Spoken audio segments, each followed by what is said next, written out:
दोस्तों नमस्कार, ये है मार्गदर्शन फॉर सिविल सर्विसेज। मैं अनुराग चौधरी।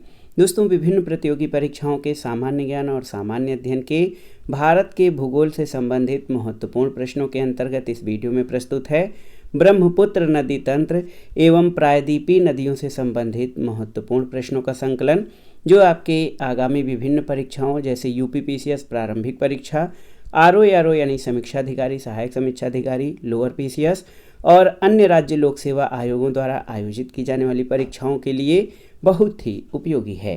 तो आइए शुरू करते हैं भारत के भूगोल में अपवाह तंत्र के अंतर्गत ब्रह्मपुत्र नदी तंत्र एवं प्रायद्वीपीय नदियों से संबंधित महत्वपूर्ण प्रश्नों को। पहला प्रश्न बहुत ही महत्वपूर्ण है ब्रह्मपुत्र नदी तंत्र से। ये प्रश्न है कि भारत में यरलुंग जंगबो नदी को किस नाम से जाना जाता है। ऑप्शन है गंगा, सिंधु, ब्रह्मपुत्र और महानदी। तो सही उत्तर क्या हो जाएगा दोस्तों? भारत में यरलुंग जंगबो नदी को ये ब्रह्मपुत्र नदी के नाम से जाना जाता है। अगला है कि तिब्बत में मानसरोवर झील के पास जिस नदी का स्रोत है वो कौन सा है। ऑप्शन देखिए ब्रह्मपुत्र, सतलज, सिंधु या उपर्युक्त सभी। तो सही उत्तर उपर्युक्त सभी। दोस्तों ब्रह्मपुत्र, सतलज और सिंधु नदियों का स्रोत तिब्बत के मानसरोवर झील के पास स्थित है। अगला प्रश्न है मानस नदी किस नदी की उपनदी है, आपको बताना है। महत्वपूर्ण प्रश्न है मानस नदी किस नदी की उपनदी है।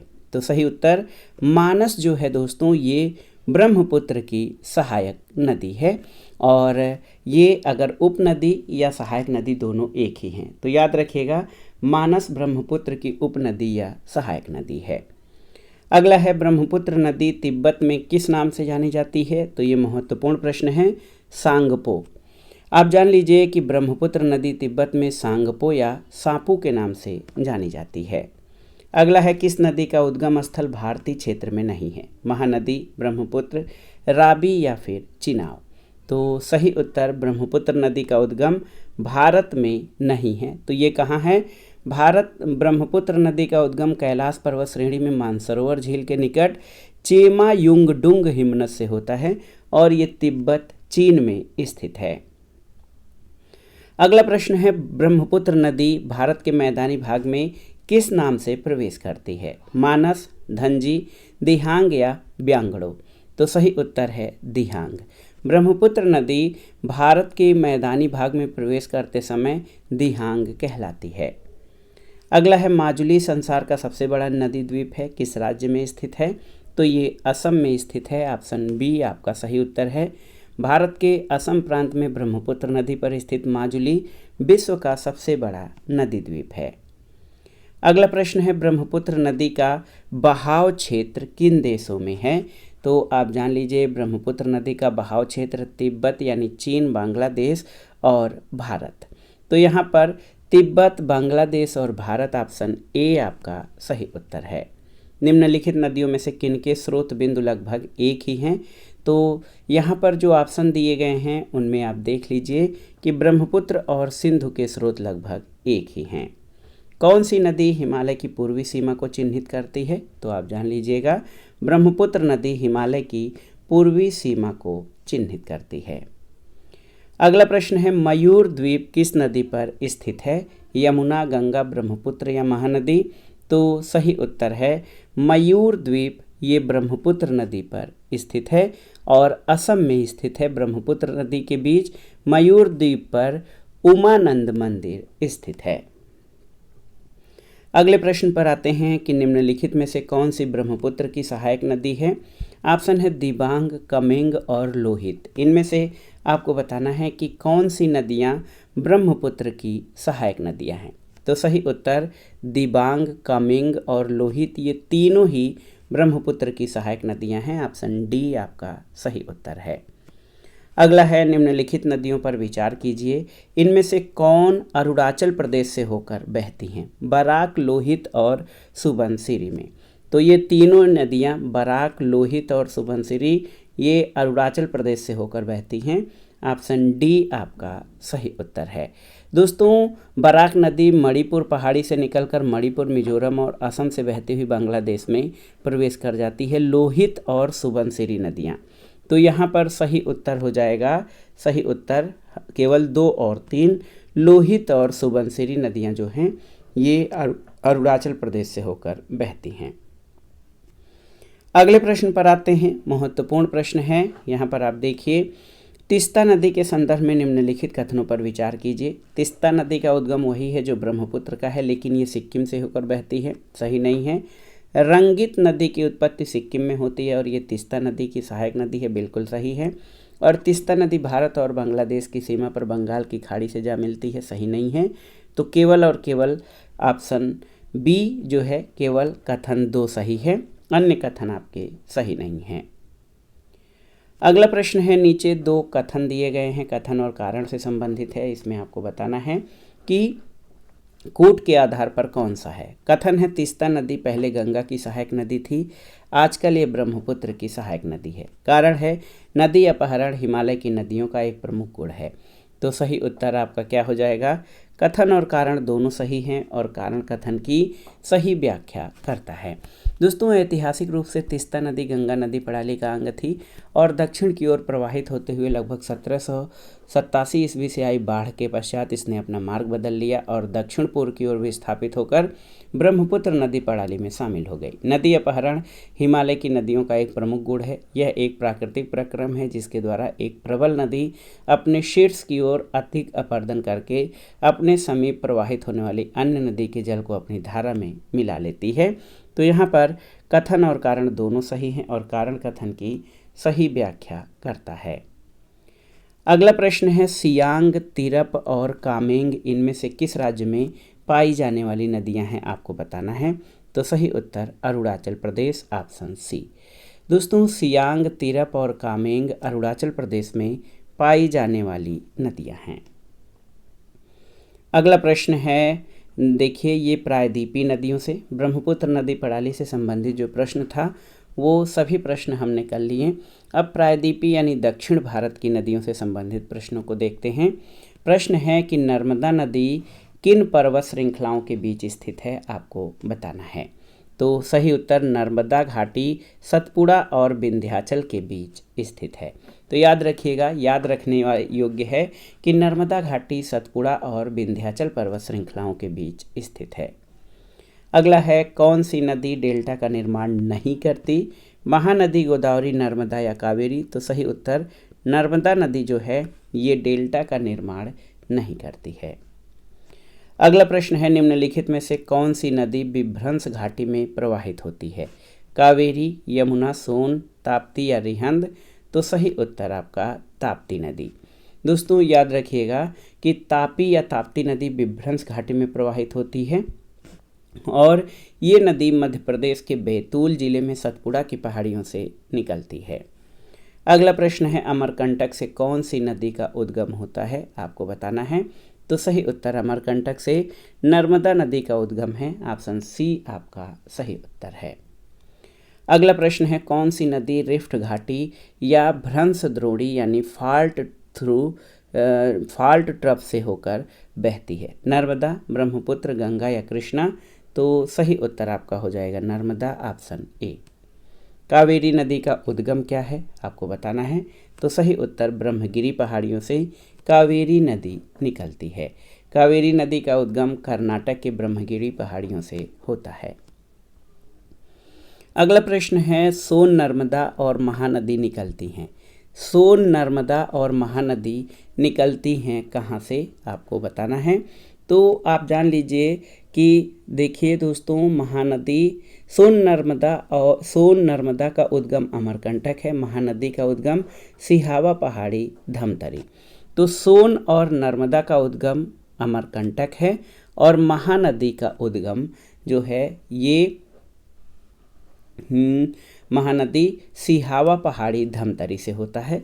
तो यहाँ पर तीनों नदियाँ एक स्रोत से नहीं निकलती हैं, बल्कि सोन और नर्मदा अमरकंटक से निकलती हैं। अगले प्रश्न पर आते हैं कि कौन सी नदी एस्चुअरी नहीं बनाती है। तो सही उत्तर आपका हो जाएगा महानदी एस्चुअरी नहीं बनाती है। नर्मदा, ताप्ती और मांडवी नदियाँ। क्यों? क्योंकि महानदी छत्तीसगढ़ के धमतरी जिले में सिहावा पहाड़ी से निकलती है। ये नदी बंगाल की खाड़ी में डेल्टा का निर्माण करती है। शेष नदियाँ नर्मदा, तापी और मांडवी एस्चुअरी का निर्माण करती हैं।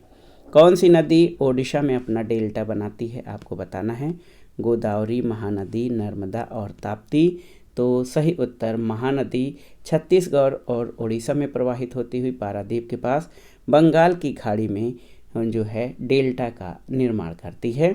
सही उत्तर ऑप्शन बी हो जाएगा। अगला प्रश्न है, तेल किसकी सहायक नदी है? याद रखिएगा, तेल नदी किसकी सहायक नदी है? तो बहुत ही महत्वपूर्ण प्रश्न है। तेल नदी ऑप्शन है बागमती, घाघरा, गंडक और कमला। तो सही उत्तर तेल नदी जो है, याद रखिएगा, महानदी की सहायक नदी है। यहाँ ऑप्शन ई हो जाएगा, उपरोक्त में से कोई नहीं।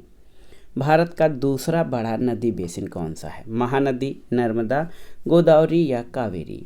तो सही उत्तर गोदावरी बेसिन भारत का दूसरा बड़ा नदी बेसिन है। साथ ही प्रायद्वीपीय नदियों में गोदावरी का अपवाह तंत्र सबसे बड़ा है। गोदावरी नदी बेसिन भारत का दूसरा बड़ा नदी तंत्र है। ऑप्शन सी आपका सही उत्तर हो जाएगा। अगला प्रश्न है, लूनी नदी किस में गिरती है? आपको बताना है। लूनी नदी किस में गिरती है? गंगा मुहाना, केरल का समुद्र तट, कच्छ का रण या गोदावरी का मुहाना? तो सही उत्तर कच्छ के रण में लूनी नदी गिरती है और ये अजमेर राजस्थान के नाग पहाड़ से निकलकर लगभग 511 किलोमीटर की दूरी तय करके कच्छ के रण में गिरती है। अगला प्रश्न है, कौन सी नदी अरब सागर में गिरती है? गोदावरी, महानदी, माही या फिर कृष्णा? तो सही उत्तर आपका हो जाएगा माही नदी, ऑप्शन सी। महत्वपूर्ण प्रश्न है दोस्तों, आप जान लीजिए, माही नदी अरब सागर में खंभात की खाड़ी में प्रवाहित होती है। अगला प्रश्न है, नर्मदा नदी का अधिकांश भाग भारत के किस राज्य में बहता है? गुजरात, महाराष्ट्र, मध्य प्रदेश या फिर राजस्थान? तो सही उत्तर मध्य प्रदेश में। दोस्तों जान लीजिए कि नर्मदा नदी का अधिकांश भाग मध्य प्रदेश में प्रवाहित होता है। अगला प्रश्न थोड़ा सोचने वाला है कि अरब सागर में गिरने वाली नदियाँ डेल्टा क्यों नहीं बनाती हैं, आपको बताना है। तो सही उत्तर कठोर चट्टानों से गुजरने के कारण अपने साथ गाद लेकर नहीं चलती हैं, इसलिए ये नदियाँ डेल्टा नहीं बनाती हैं। अगला प्रश्न है कि अरावली पर्वत श्रृंखला निम्नलिखित नदी प्रणाली से द्विविभाजित होती है, किससे? तो सही उत्तर ये लूनी और बनास, ऑप्शन डी। देखिए दोस्तों, आप जान लीजिए कि अरावली पर्वत श्रृंखला को द्विविभाजित करने वाली नदी लूनी और बनास हैं। अगला प्रश्न है, ताप्ती नदी का उद्गम स्थान कहाँ है? आपको बताना है। मुल्ताई नगर, महादेव पर्वत, नेपाल या ब्रह्मगिरी पहाड़ी? तो ताप्ती नदी का उद्भव मध्य प्रदेश के बैतूल जनपद में मुल्ताई नगर के पास सतपुड़ा पर्वत श्रेणी से होता है। तो सही उत्तर आपका हो जाएगा ऑप्शन ए, मुल्ताई नगर। अगला प्रश्न है, इंद्रावती, प्राणहिता और साबरी किसकी सहायक नदियां हैं? कृष्णा, कावेरी, साबरमती या गोदावरी की? तो सही उत्तर गोदावरी की। दोस्तों याद रखिएगा, इंद्रावती, प्राणहिता और साबरी गोदावरी की सहायक नदियां हैं। अगला प्रश्न है कि दक्षिण भारत की नदियों में सबसे लंबी नदी कौन सी है? गोदावरी, कृष्णा, नर्मदा या ताप्ती? ये प्रश्न बार बार परीक्षाओं में पूछा गया है। तो सही उत्तर गोदावरी, ऑप्शन ए। दोस्तों दक्षिण भारत की सबसे लंबी नदी गोदावरी है। इसकी लंबाई 1465 किलोमीटर है। इसे वृद्ध गंगा अथवा दक्षिणी गंगा भी कहा जाता है। अगला प्रश्न है, भारत में प्रायद्वीपीय नदी से संबद्ध सबसे ऊंचा निकास बेसिन कौन सा है? भारत में प्रायद्वीपीय नदी से संबद्ध सबसे ऊंचा निकास बेसिन कौन सा है? महानदी, गोदावरी, कृष्णा या नर्मदा? तो सही उत्तर जो है कृष्णा का। आप जान लीजिए कि कृष्णा नदी उत्तरी सह्याद्री की दूसरी सबसे ऊंची चोटी महाबलेश्वर से निकलती है। तो प्रायद्वीपीय नदी से संबद्ध सबसे ऊंचा जो निकास है, बेसिन है, ये कृष्णा का है। भारत की कृष्ण नदी को वृद्ध गंगा कहा जाता है। तो आप जान लीजिए गोदावरी नदी को वृद्ध गंगा कहते हैं। अगला है, भारत की निम्नलिखित नदियों में कौन पश्चिमी घाट से नहीं निकलती है? गोदावरी, ताप्ती, कावेरी या कबाम। तो सही उत्तर ताप्ती नदी पश्चिमी घाट से नहीं निकलती है। ताप्ती नदी कैसे निकलती है आपको बताना है। तो ताप्ती नदी मध्य प्रदेश के मुल्ताई नगर बैतूल जिला से निकलती है और अरब सागर में गिरती है, जबकि गोदावरी, कावेरी और कबाम पश्चिमी घाट से निकलती हैं। अगले प्रश्न पर आते हैं। प्रश्न संख्या 23। कौन सी नदी 3 बार 2 धाराओं में विभक्त हो जाती है और कुछ मील आगे जाकर पुनः मिल जाती है और इस प्रकार श्रीरंगपट्टनम, शिव समुद्रम और श्रीरंगम के द्वीपों का निर्माण करती है? ऑप्शन है कावेरी, तुंगभद्रा, कृष्णा और गोदावरी। तो सही उत्तर कावेरी नदी। देखिए महत्वपूर्ण है कावेरी नदी, ऑप्शन ए आपका सही उत्तर है। कावेरी नदी कर्नाटक के कुर्ग जिले में ब्रह्मगिरी की पहाड़ियों से निकलकर 800 किलोमीटर लंबाई में प्रवाहित होती है। यह तिरुचिरापल्ली के निकट बंगाल की खाड़ी में मिल जाती है। इसका अपवाह क्षेत्र केरल, कर्नाटक, तमिलनाडु तथा संघ शासित क्षेत्र पुडुचेरी में है। अगला प्रश्न है, निम्नलिखित नदियों में किसको दक्षिण की गंगा कहा जाता है? कावेरी, कृष्णा, गोदावरी या नर्मदा को? तो सही उत्तर कावेरी को। देखिए थोड़ा सा शब्द में डिफरेंस है। इस प्रश्न का उत्तर आयोग द्वारा कावेरी जारी किया गया था।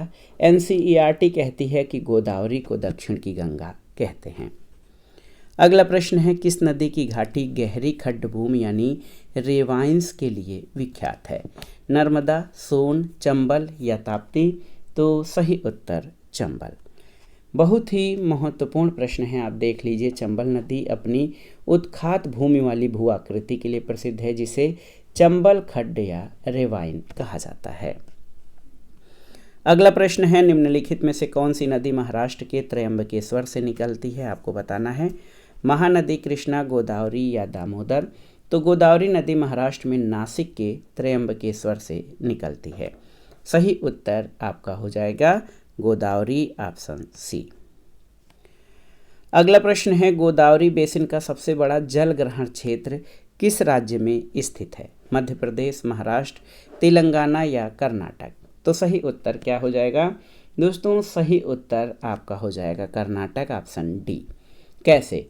तो आप जान लीजिए, गोदावरी नदी बेसिन भारत का दूसरा सबसे बड़ा नदी बेसिन है। गोदावरी नदी का जो जल ग्रहण क्षेत्र है, इसमें सबसे बड़ा जल ग्रहण क्षेत्र जो है महाराष्ट्र राज्य में है।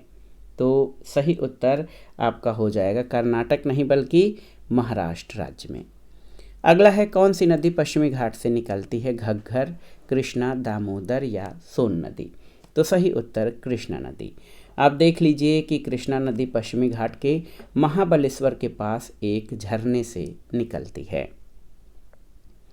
अगला प्रश्न है, गोदावरी नदी किस राज्य से होकर नहीं गुजरती? महाराष्ट्र, गुजरात, छत्तीसगढ़ या आंध्र प्रदेश से?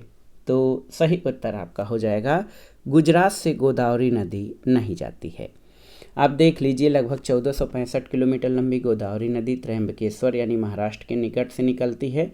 पूरब की ओर प्रवाहित होते हुए बंगाल की खाड़ी में मिल जाती है।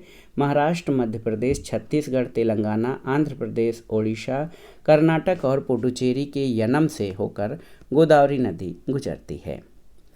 अगला है कि गोदावरी नदी की सबसे बड़ी सहायक नदी प्राणहिता है, जो पेनगंगा नदी और किस नदी और बेनगंगा नदी का संयुक्त पानी ले जाती है? ऑप्शन है ताप्ती, वर्धा, कोयना या उल्हास?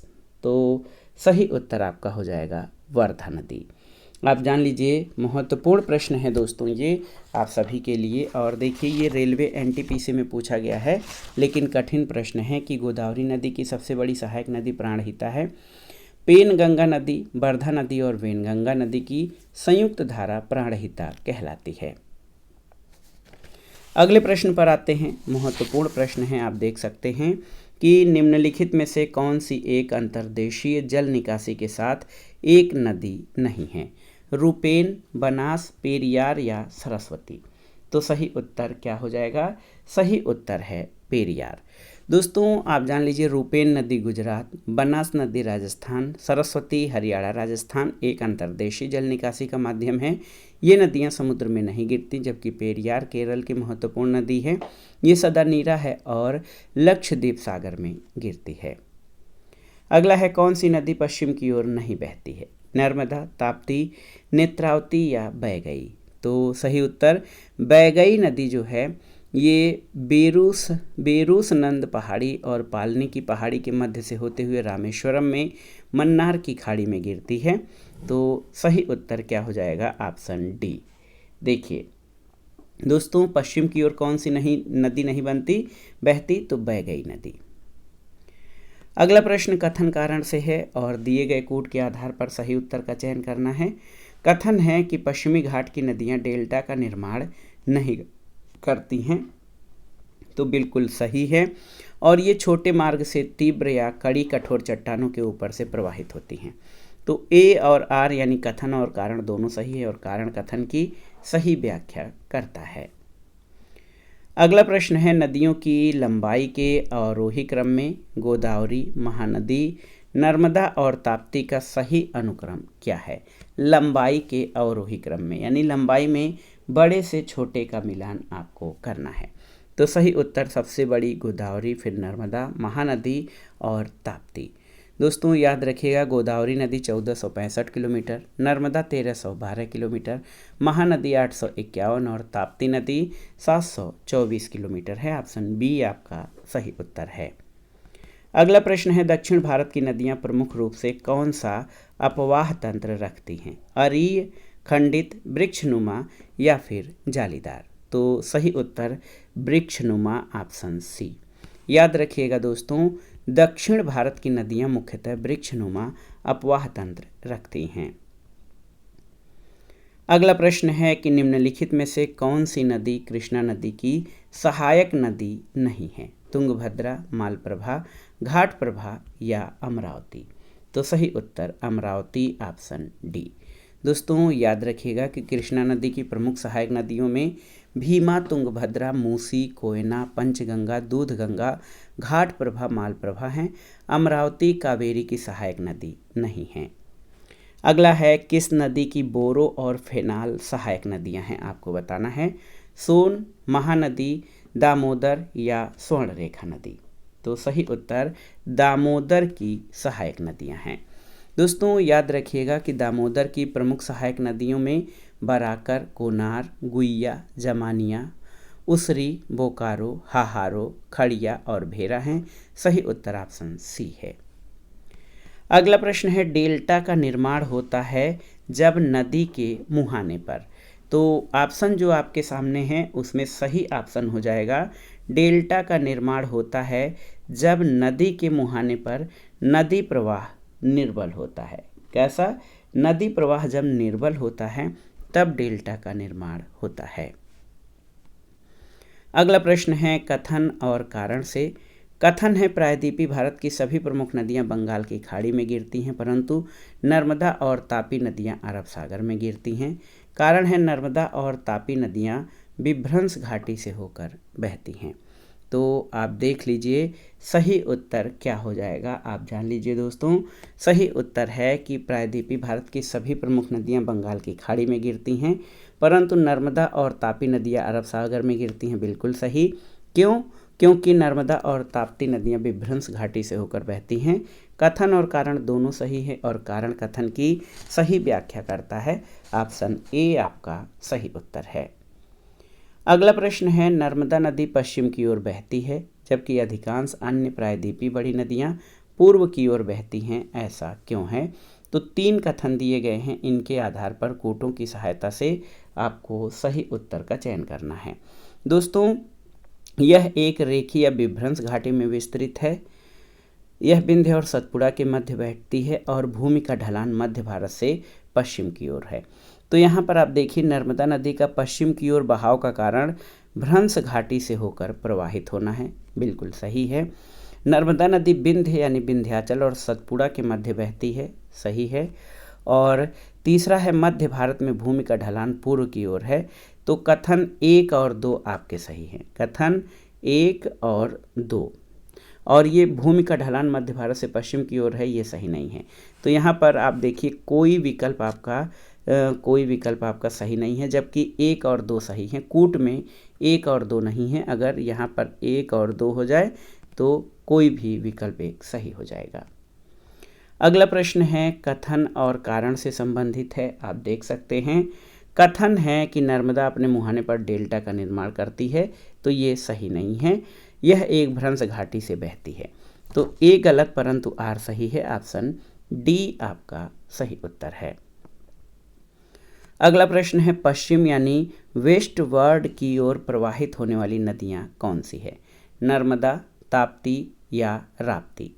तो इन तीनों में से बताना है कि कौन सी नदियां जो हैं वो पश्चिम की ओर प्रवाहित होती हैं। तो सही उत्तर नर्मदा और ताप्ती, ऑप्शन ए।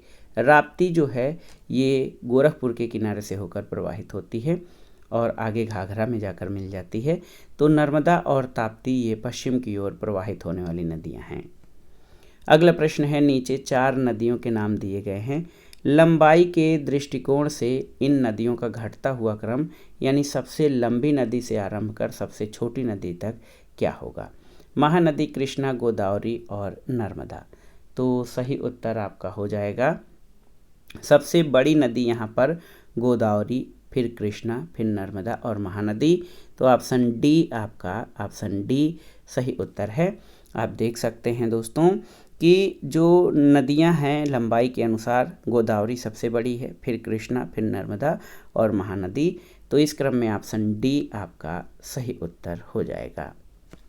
अगला प्रश्न है, हाल में निम्नलिखित नदियों में से किनको जोड़ने का कार्य किया गया था? हाल में किनको जोड़ने का कार्य किया गया था, ये महत्वपूर्ण प्रश्न है। तो सही उत्तर गोदावरी और कृष्णा, ऑप्शन बी। दोस्तों आप जान लीजिए कि 16 सितंबर 2015 को गोदावरी और कृष्णा नदियों को जोड़ने का कार्य पूरा हुआ। नदी जोड़ो परियोजना के तहत प्रायद्वीपीय भारत की नदियों से 16 लिंक तथा हिमालयी नदियों में से 14 लिंक निर्मित किए जाने प्रस्तावित हैं। अगला प्रश्न है, प्रायद्वीपीय भारत में पूर्व दिशा में बहने वाली नदियों का उत्तर दक्षिण का सही क्रम यानी उत्तर से दक्षिण की ओर सही क्रम क्या है प्रायद्वीपीय भारत में पूर्व दिशा में बहने वाली नदियों का? तो सही उत्तर आपका हो जाएगा, देखिए सुवर्ण रेखा, महानदी, गोदावरी, कृष्णा, पेन्नार, कावेरी और वैगई। ऑप्शन ए आपका सही उत्तर है। तो आप बहुत ही अच्छे से तैयार कर लीजिए कि उत्तर से दक्षिण, उत्तर में सुवर्ण रेखा, उसके बाद महानदी, फिर दक्षिण में गोदावरी, फिर कृष्णा, उसके बाद पेन्नार, कावेरी और वैगई नदियां हैं। अगला प्रश्न है कि कौन सा एक सही नहीं है? देखिए 4 कथन दिए गए हैं, इसमें से आपको बताना है कौन सा एक सही नहीं है। महानदी का उद्गम छत्तीसगढ़ के पठार से होता है, सही है। गोदावरी का उद्गम महाराष्ट्र से होता है, सही है। कावेरी का उद्भव आंध्र प्रदेश में होता है, ये आपका सही नहीं है। और ताप्ती का उद्भव मध्य प्रदेश में होता है, सही है। तो ऑप्शन सी आपका सही नहीं है। देख सकते हैं कि कावेरी नदी भारत की ऐतिहासिक नदियों में है जिसे हिंदू पवित्र मानते हैं। इसकी उत्पत्ति कर्नाटक के पश्चिमी घाट में जो है ब्रह्मगिरी पहाड़ी से होता है। ऑप्शन सी आपका जो है सही है, जो कि सही नहीं है। अगला प्रश्न है, भारत की निम्नलिखित नदियों के घाटों में किनमें जल का अभाव है? देखिए यहाँ पर 4 घाट दिए गए हैं, साबरमती, ताप्ती, कृष्णा और कावेरी। तो कूट के आधार पर सही उत्तर का चयन करना है। सही उत्तर आपका हो जाएगा साबरमती और ताप्ती घाट, ऑप्शन ए। दोस्तों जान लीजिए कि साबरमती और ताप्ती नदी के घाटों पर जल की कमी रहती है। अगला प्रश्न है, निम्नलिखित में से किस एक स्थान से भारत की 2 महत्वपूर्ण नदियों का उद्गम होता है, जिनमें एक उत्तर की तरफ प्रवाहित होकर बंगाल की खाड़ी में प्रवाहित होने वाली दूसरी महत्वपूर्ण नदी में मिलती है और दूसरी अरब सागर की ओर प्रवाहित होती है? तो ऑप्शन है अमरकंटक, बद्रीनाथ, महाबलेश्वर या फिर नासिक। तो सही उत्तर अमरकंटक। कैसे? आप जान लीजिए मध्य प्रदेश के अमरकंटक से सोन नदी और नर्मदा नदी का उद्गम होता है। सोन नदी उत्तर की तरफ प्रवाहित होकर बिहार में पटना से पूर्व गंगा में मिलती है और नर्मदा पश्चिम की ओर बहते हुए अरब सागर में मिलती है। तो ऑप्शन ए आपका सही उत्तर है। अगला प्रश्न है, निम्नलिखित कथनों पर विचार कीजिए। 2 कथन हैं और दिए गए कथनों में से कौन सा सही है आपको बताना है। देखिए केरल में पूर्व की ओर प्रवाहित होने वाली नदियां नहीं हैं, सही नहीं है। मध्य प्रदेश में पश्चिम की ओर प्रवाहित होने वाली नदियां नहीं हैं। तो कथन न तो एक सही है और ना ही 2। केरल में पूर्व की ओर प्रवाहित होने वाली नदियाँ पाम्बार, भवानी और कबानी हैं। मध्य प्रदेश में नर्मदा, ताप्ती और माही पूर्व से पश्चिम की ओर प्रवाहित होती हैं और अरब सागर में गिरती हैं। तो दोनों ही कथन सही नहीं हैं। अगले प्रश्न पर आते हैं। निम्नलिखित नदियों पर विचार कीजिए। बहुत ही महत्वपूर्ण है। वंशधारा, इंद्रावती, प्रणहिता और पेन्नार। तो इनमें से कौन सी गोदावरी की सहायक नदियां हैं? अभी अभी हमने पढ़ा है कौन सी नदियां, तो आप जान लीजिए इंद्रावती, प्राणहिता और पेन्नार। 2, 3, 4 ऑप्शन बी आपका सही उत्तर है। दोस्तों आप जान लीजिए कि गोदावरी की सहायक नदियों में प्रणहिता, वेनगंगा, मानेर, इंद्रावती, सबरी, मंजीरा, पूर्णा, प्रवरा, दूधना आदि हैं। तो वंशधारा और पेन्नार गोदावरी की सहायक नदियां हैं। ये प्रश्न बहुत ही महत्वपूर्ण है। अगला है निम्नलिखित नदियों पर विचार कीजिए। ब्राह्मणी, नागावली, सुवर्णरेखा और वंशधारा। तो इसमें आपको बताना है कि कौन सी नदियां पूर्वी घाट से निकलती हैं। तो सही उत्तर नागावली और वंशधारा, ऑप्शन बी आपका सही उत्तर है। अगला है निम्नलिखित में से कौन सी कर्नाटक की एक पूर्व की ओर बहने वाली नदी नहीं है? मंजरा, मांडवी, तुंगभद्रा और भीम। तो सही उत्तर ऑप्शन बी हो जाएगा मांडवी। आप जान लीजिए मांडवी नदी कर्नाटक की पूर्व की ओर बहने वाली नदी है। ये नदी कर्नाटक और गोवा राज्य में प्रवाहित होते हुए अरब सागर में गिरती है। तो आपसे पूछा गया है कि कौन सी कर्नाटक की ओर एक पूर्व की ओर बहने वाली नदी नहीं है, तो आप जान लीजिए मांडवी नदी जो है ये कर्नाटक की एक पूर्व की ओर बहने वाली नदी है। तो बहुत ही महत्वपूर्ण प्रश्न है। अगला है पेन्नार नदी किस राज्य से निकलती है? आपको बताना है। बहुत ही महत्वपूर्ण है। कौन सी जो है पेन्नार नदी किस राज्य से होकर निकलती है? तो सही उत्तर कर्नाटक है। कर्नाटक से दोस्तों पेन्नार नदी निकलती है। आप जान लीजिए कि पेन्नार या पेन्ना नदी कर्नाटक के नंददुर्ग पहाड़ी से निकलकर आंध्र प्रदेश से होकर बहते हुए बंगाल की खाड़ी में गिरती है। जयमंगली, चित्रावती, चेरू आदि इसकी सहायक नदियां हैं। तो दोस्तों ये था आज का वीडियो। भारत में अपवाह तंत्र के अंतर्गत ब्रह्मपुत्र नदी तंत्र और प्रायद्वीपीय भारत की नदियों से संबंधित महत्वपूर्ण प्रश्नों का संकलन, जो आपके आगामी विभिन्न परीक्षाओं के सामान्य ज्ञान और सामान्य अध्ययन के साथ भूगोल विषय से आयोजित किए जाने वाले अध्यापक भर्ती परीक्षाओं के लिए बहुत ही उपयोगी है। आप इन प्रश्नों को तैयार कर लीजिए। वीडियो आपको कैसा लगा हमें कमेंट बॉक्स में ज़रूर बताइएगा। वीडियो को लाइक करें, शेयर करें और इस चैनल मार्गदर्शन फॉर सिविल सर्विसेज को सब्सक्राइब करें। वीडियो देखने के लिए धन्यवाद दोस्तों। नमस्कार।